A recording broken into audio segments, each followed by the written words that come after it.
There is something inherently strange, dark and insane about the gothic worlds of Tim Burton. But underneath all the grim and among the damned, you will also find beauty, innocence, and hearts of gold. If you're uninitiated with Tim Burton's style and world building, there is an interesting juxtaposition between what to expect from the onset and the fuzzy feeling you're sitting with as the credits starts to roll.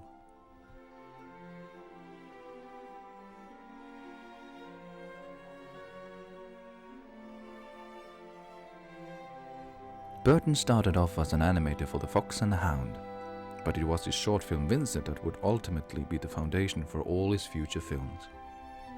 The world of Vincent clearly evokes German expressionistic cinema with its crooked and theatrical designs such as the Cabinet of Dr. Caligari, but also evokes a familiar scene from Nosferatu as Vincent ascends the stairs.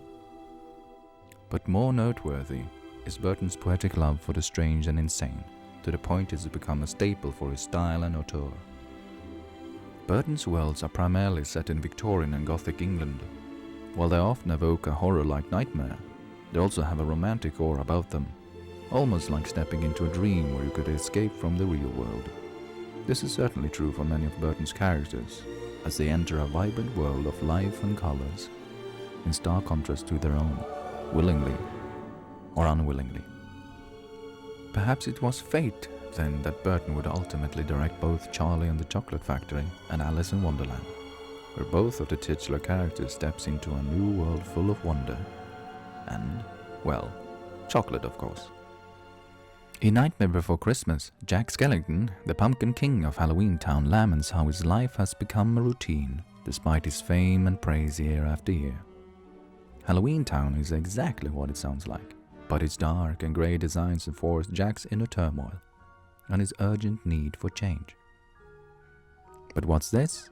At the outset of his lament, he discovers a door to Christmas Town, a world of bright colors and merry spirits unlike anything he has seen. Victor, however, who accidentally marries the titular character corpse bride Emily, gets swooped into the realm of the dead against his own will. Even though Victor is initially perturbed by the turn of events, the world of the dead is filled with music, popping colors, and characters who have richer personalities than those of the living. In contrast, the bourgeois upper society is deliberately caricatured with simple and odd body shapes, where colors are more or less absent. In Burton's adaptation of the musical Sweeney Todd, bright colors are used to enforce Sweeney Todd's lament over his robbed past with his wife, his reason and his life. Presently, he declares that Sean Barker is dead and adopts his alter ego Sweeney Todd in quest for revenge. Many of Burton's characters are riddled with tragic origins such as these. In Charlie and the Chocolate Factory, Willy Wonka has frequent flashbacks to his traumatic childhood with his father, played by none other than Christopher Lee, who condemns any form of candy and cavities. Edward Scissorhands, Burton's own sweet take on the modern Prometheus, is a machine made by the inventor who gave him a soul through reading. Like any great tragedy, the inventor dies seconds before he was able to complete Edward with hands.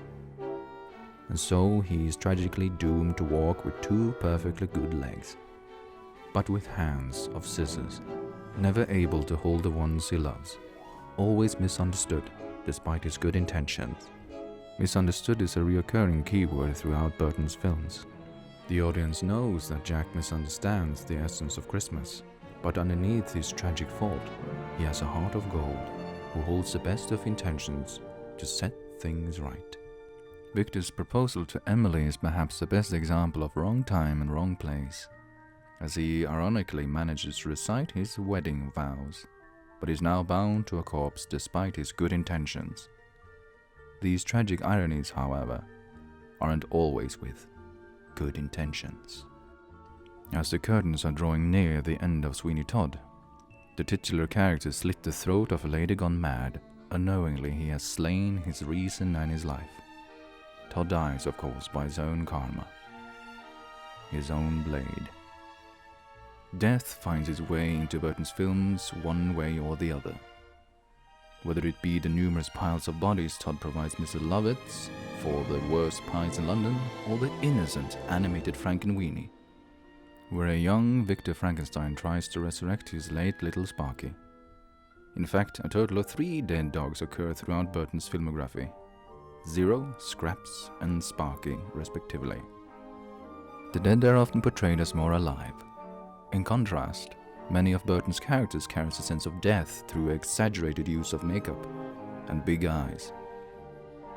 The dead are also lamented, but also resurrected to remind the living to celebrate life. In Corpse Bride, Emily realizes that stealing Victor's life is wrong, reuniting Victor and Victoria while Emily accepts her death, in a very cathartic conclusion.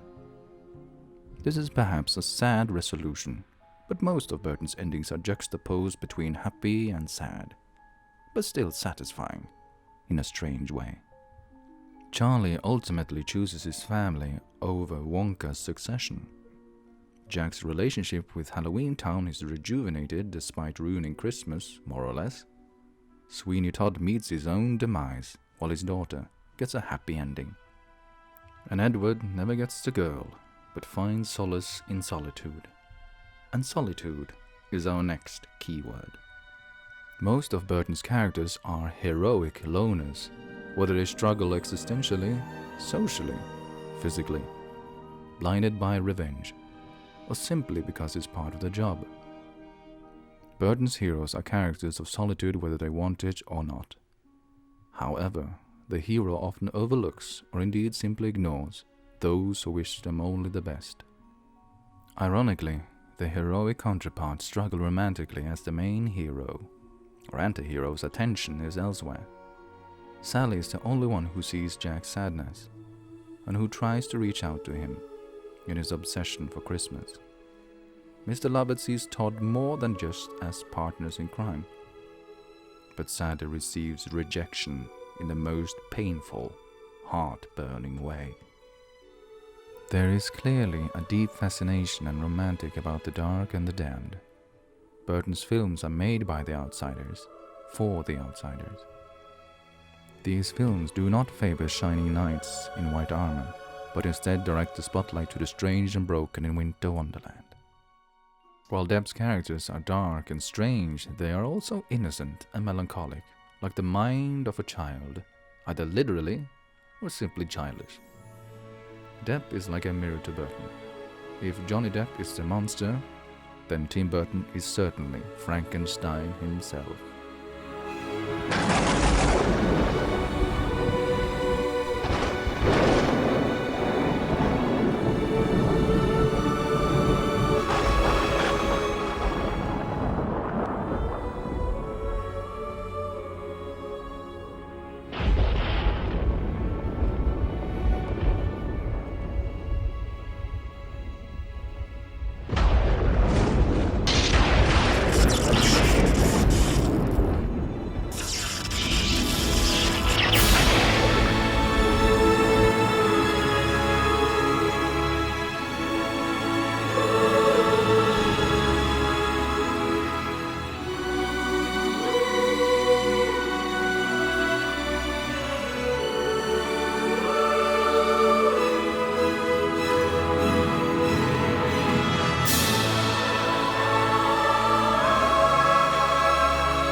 Perhaps the dark and strange is not so insane after all.